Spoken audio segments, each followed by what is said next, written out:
Kamusta mga kaipon? Kung bago ka pa lang sa channel na to, welcome! Ako nga pala si GB. Ang layunin ng channel na to ay para matulungan ang kapwa ko OFW para matuto tayong mag-ipon at mag-invest. Para magkaroon tayo ng magandang kinabukasan at makapag-for good na tayo sa Pilipinas very soon. Dahil guys, ito ang napakahalagang tanong sa karamihan. Bakit maraming OFW ang matagal na nagtatrabaho pero hanggang ngayon ay wala pa ring ipon?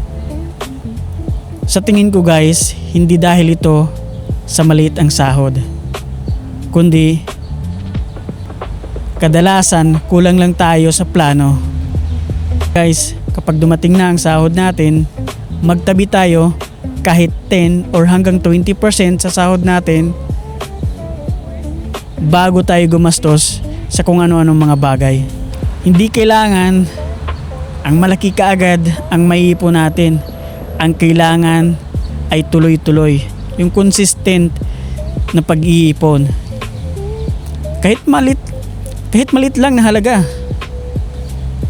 Kapag ginagawa natin to buwan-buwan, lalaki rin ito paglipas ng panahon. At guys, kapag nakabuo na tayo ng emergency fund, tsaka naman natin pag-aralan ang tamang paraan para mag-invest. Guys, huwag tayong magmamadali. Mas mabuti nang maintindihan natin ang isang investment bago tayo maglabas ng malaking pera.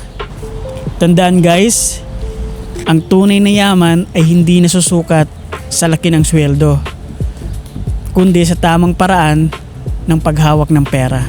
Guys, kung may natutunan ka sa video ito, paki-like naman at share para marami tayong mga OFW kung paano makapag-ipon at makapag-invest.